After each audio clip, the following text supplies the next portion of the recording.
Hey, welcome back to the Building Bigger Lives podcast. I'm Michael Regan, along with my co-host, Catherine Peterson, and we are really excited today to unpack a topic that I'm going to call the 4 vital conversations, and we're going to target these conversations specifically toward your teammates, and I think we're going to find out there could be some other applications as we go. But before I kick off, Catherine, how are you? Great to have you today. This is going to be a good one. I kind of wish I could take notes. So I'm just going to have to listen to my own podcast, which is weird, but I'm going to take notes when I listen to it because this is going to be some good information. Well, you take notes if you need to, but I'm looking forward to your contributions as well. This is a topic that my company likes to have with a lot of our clients, and I want to keep it in a really simple frame and just look at these 4 conversations through some basic definitions, and then let's talk about what they mean, and then let's talk about how we might use them.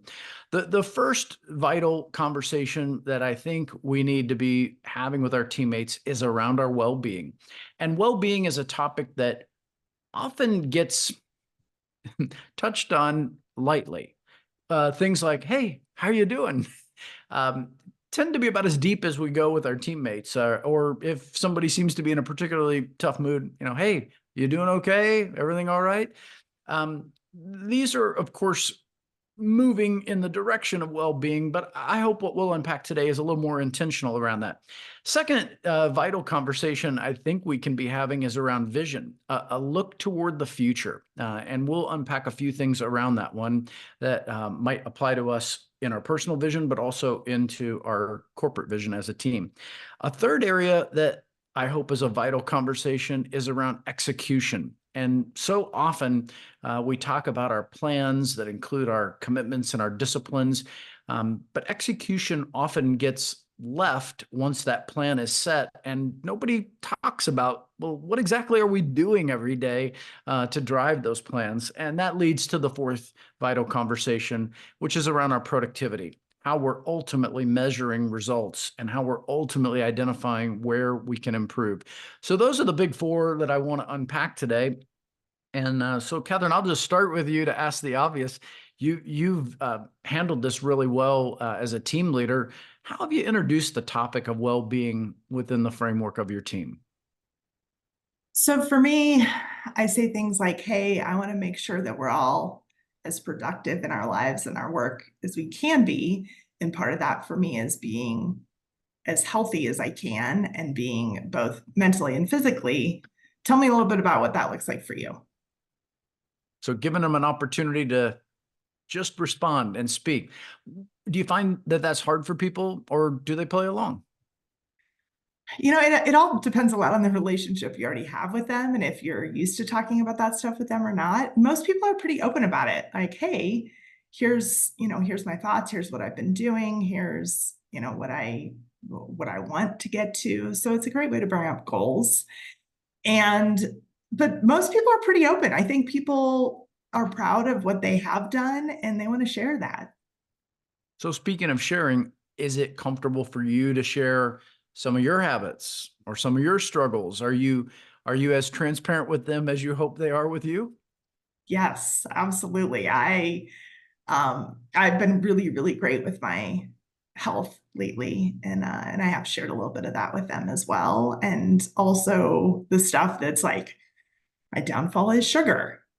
So they definitely are aware of that. And we talk about a lot of that stuff in our meetings. We have a quick roundup meeting every morning that we do kind of get into some personal stuff a little bit here and there. So that does make it easier when you're already talking about those things in your daily conversations with coworkers. Yeah, you said a couple of things there that I hope everyone listening is paying attention to.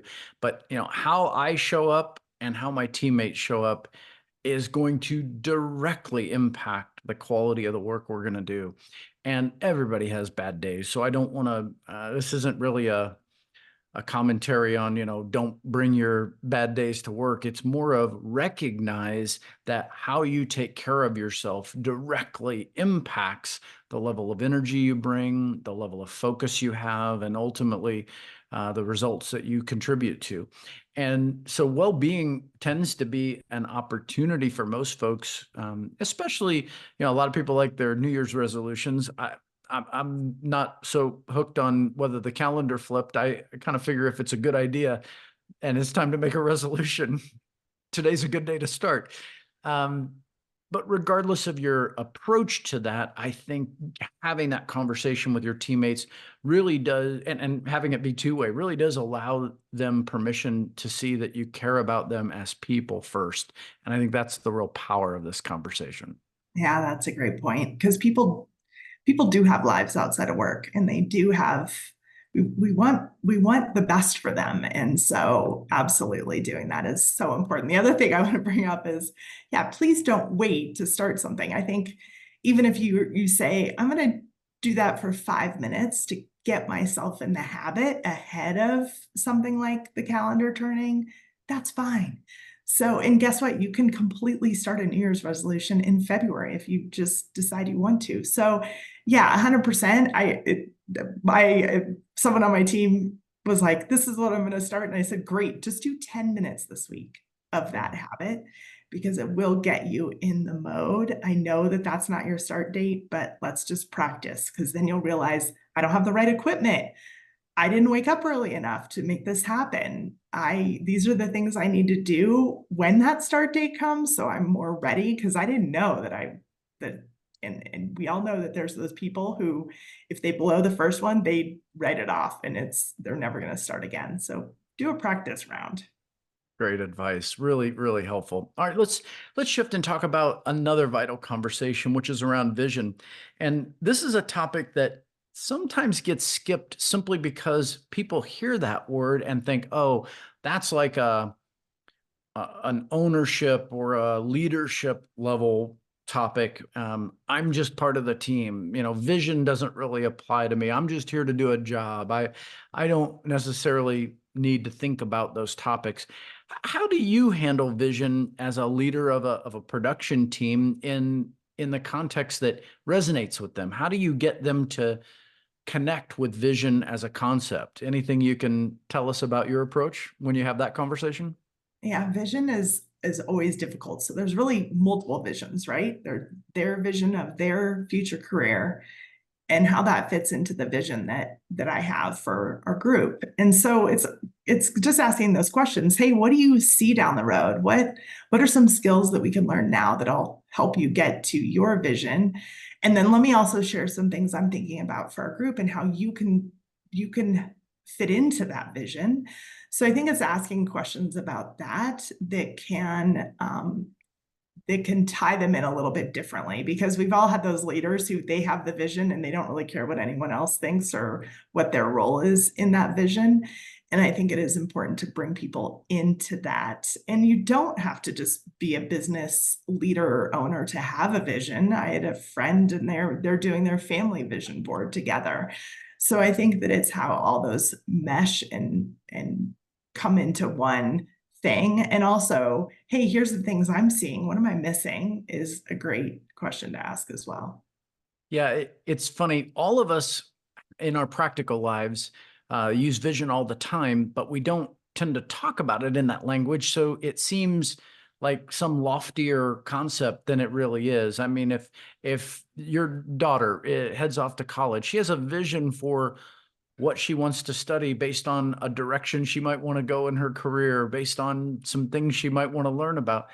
That helps set a course for then the classes she signs up for, the topics she digs into. And then along the way, she gets to learn whether or not those are really as interesting as she thought they would be. And sometimes that leads you to adjust the vision. Sometimes that leads you to expand the vision. And so these are things we do all the time. I mean, heck, even families that are vacation planning, they have a vision for what that's going to look like. And then they create a plan around it. So it's really good that you're helping your teammates maybe demystify that a little bit and not make it feel like such a lofty or corporate concept. You also touched on an interesting thing for some of our listeners who might be more organizational leaders or business owners. They often have these bigger picture visions for the company, maybe the reason they started the company or what they hope to accomplish and achieve. Sometimes those things get shared early on and then nobody talks about them anymore.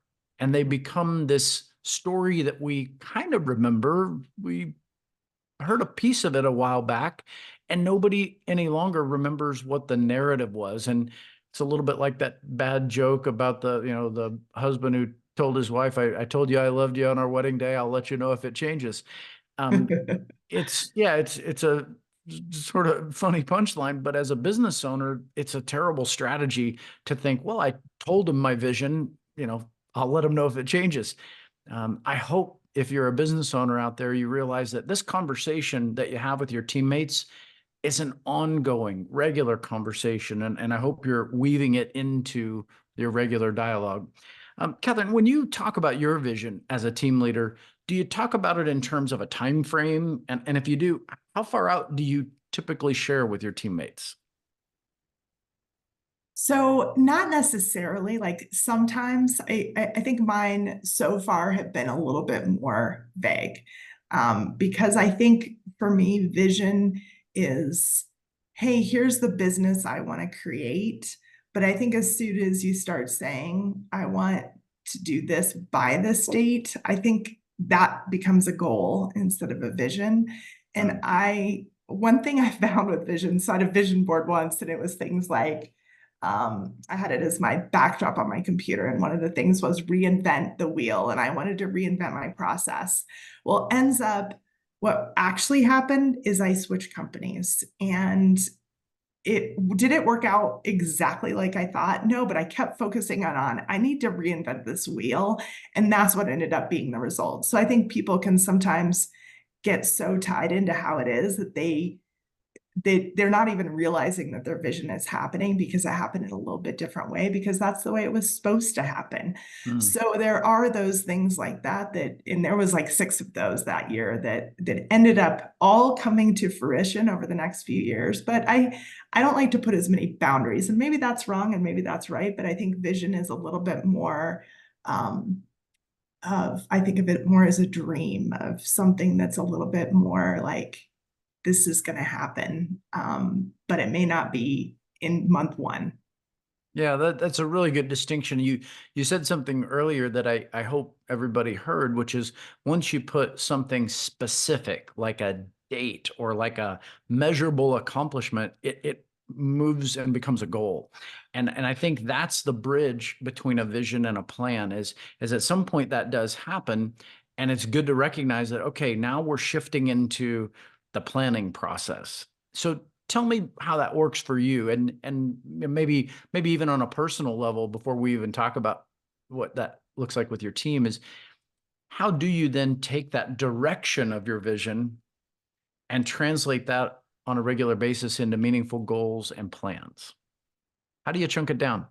Yeah, that's a great question. So to give you an example on a vision I had is that, and I actually wrote this narrative, right? That I was in the car and there was someone, I could overhear a conversation outside or something where someone was talking about our reputation, and that we were the best in our town. And so to me that was okay, how can I get to that point? Well, it's serving the client every day, and here's the disciplines I need to make sure that people are talking about us with their friends, with other potential buyers, or with other people, because they're so happy with our service. And what specifically do we need to be Mm, doing daily to get to that point? that's great. That's great.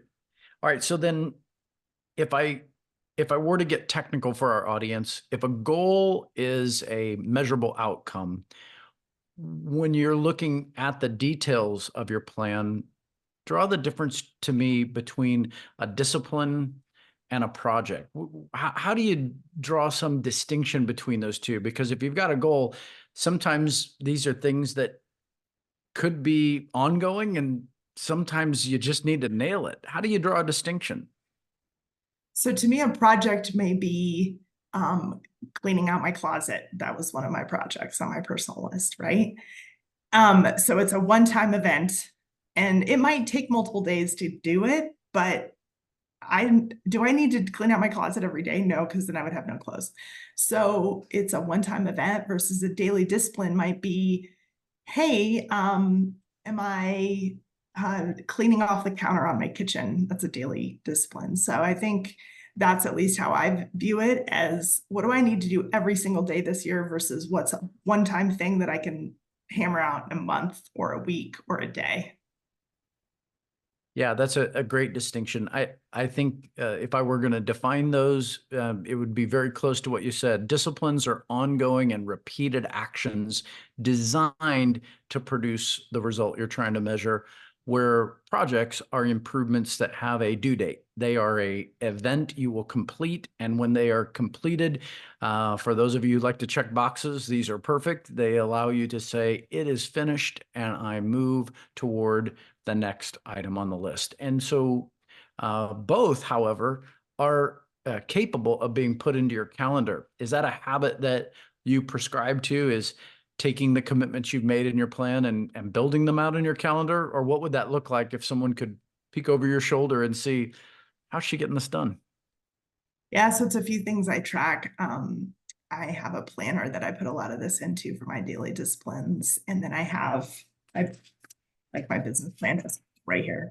So it's grabbable and reachable. And so I can really look at those things and, hey, let me look at my projects. Have I worked on those this week? And what does that look like? And when am I going to do that? So it is a lot of the calendar work that we all have and the continuous view of it. Like nothing is better in that vision than when I had it up on the screen. Same thing with the business plan. If it's visible, we'll do it. So absolutely it's calendared. And I try to do things like the morning is more productive versus the like with those projects and things like that versus afternoon is really client meetings and some of that other stuff. So there's ways to do that. And that's a whole huge topic that I know is one of your favorites. I'm excited to dig into that more in a future episode.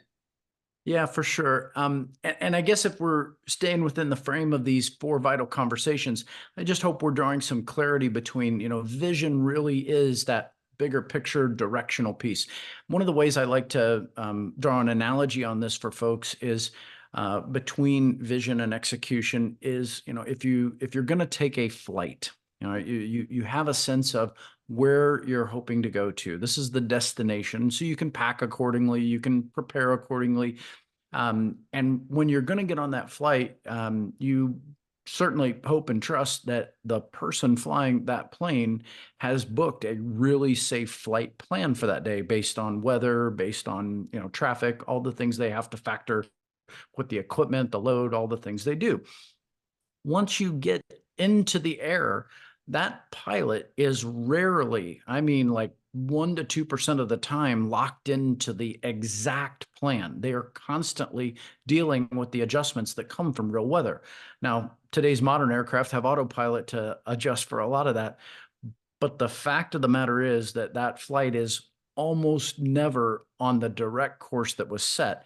And the art of the pilot at that point is making all those adjustments. So the vision was everything that got you prepared to get on that flight. The execution is everything that happens while we're in the air. And so as a pilot of your team, we have a responsibility because we've got lots of valuable passengers on board. Some are our teammates, some are our customers, and some are our partners. And so talking with our teammates through vision and execution really allows them to take some responsibility and some ownership for how they contribute to the overall experience. Let's pivot. Let's talk about that fourth conversation, because ultimately we got to measure this, and that's the topic of productivity. What does that conversation look like? I mean, how do we know as a team if we're even doing good work? Yeah, and that's really so much on the a measurable, like what are we measuring to determine what we've hit? And I think we have to have some of those as, you know, how was the production? How many calls did we make? Did we get through what we needed to meet those goals? And I think that's unfortunately that does have to be measured in some way, shape, or form because people can be really good at creating disciplines that have no actual productivity.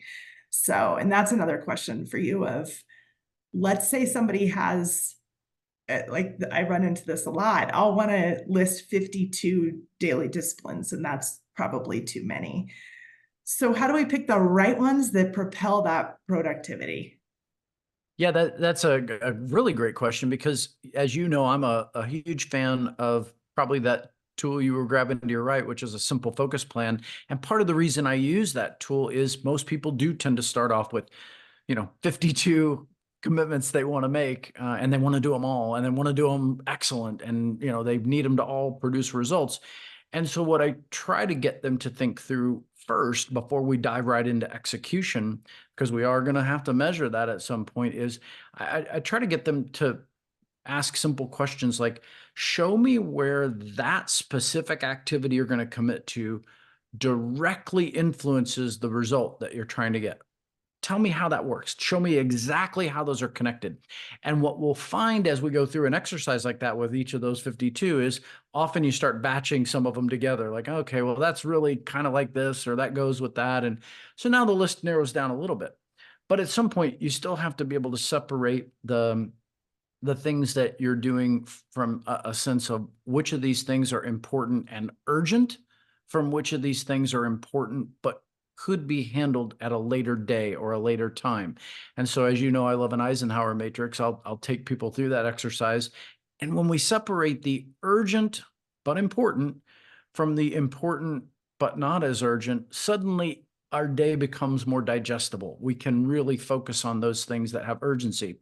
Of course, the other two categories in that matrix are figuring out which things seem to be urgent but aren't all that important.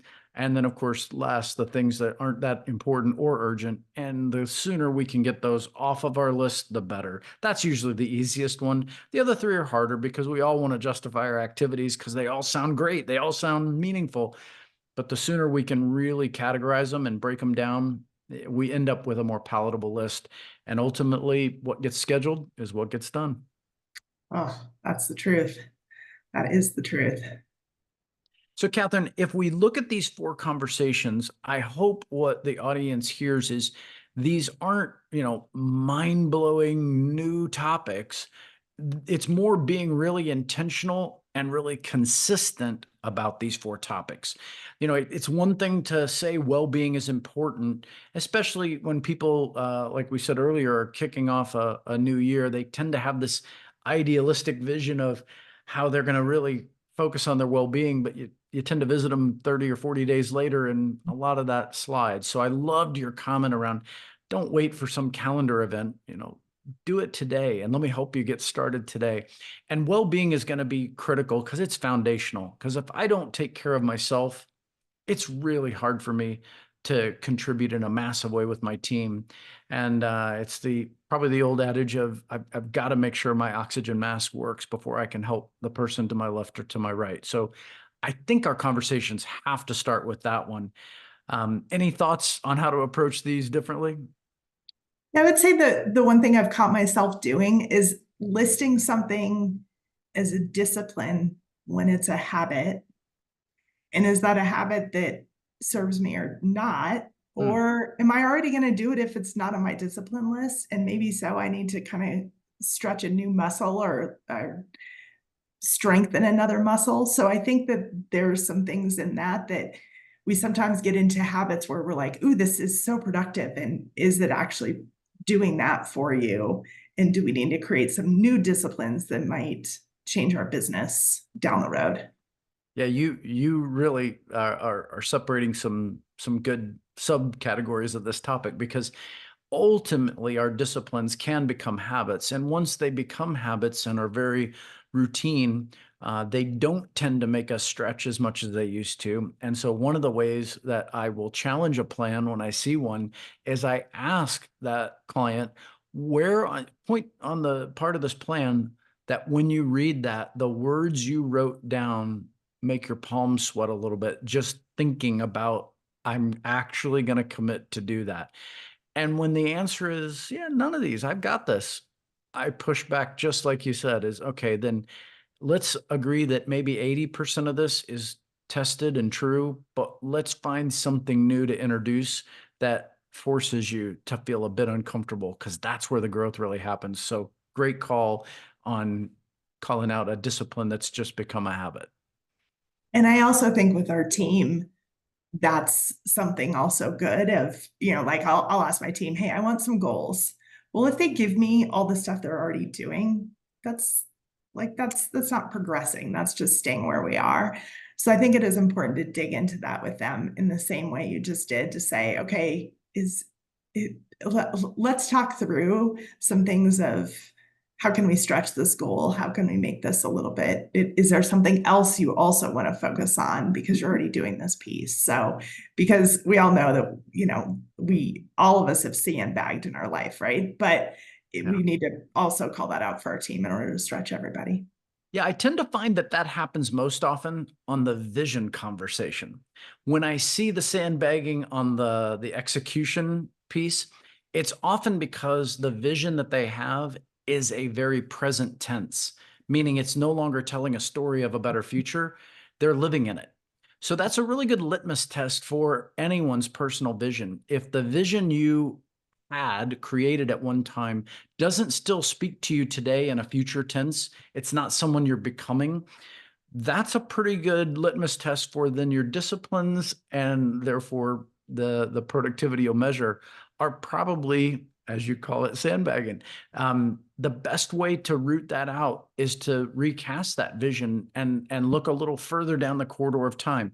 You're right, it might be hard to predict whether that's a year from now or 2 years from now. But if something's not compelling me to grow and be better, then I'm probably going to be a little too conservative with my commitments and my disciplines and in my projects. No doubt about it. Absolutely. Absolutely. Catherine, any closing thoughts on these 4 big conversations around well-being, around vision, around execution, and productivity? Anything you'd like to add before we close out? I think the best managers we have and the best managers we can be want to push and want to see our team grow, even if that means they're growing out of the job that they're in. But I think as humans, we have to help other humans do those things. And so I think these are so vital to always think about and have these conversations with the people who surround you, whether that be your friends, your teammates, your family. All of that's important. So that's the takeaway I'm going to take out of today. Good. Well, listen, if you're tuned in and following our Building Bigger Lives podcast, I hope today's episode was encouraging to you. And like I often finish with, I'm going to ask you today to first decide that something in today's episode caused you to do something different. And then second, make a commitment to improve in that area by just a small amount. And once you've made that decision and you've made that commitment, find someone that you can share that with. Be accountable to someone who can help you, whether it's in your well-being, whether it's in your vision, whether it's in an area of execution or productivity. If you're going to be better in the year ahead, my hope is that today you'll start by deciding, committing, and being accountable. Thanks for joining us on today's episode. We look forward to seeing you soon.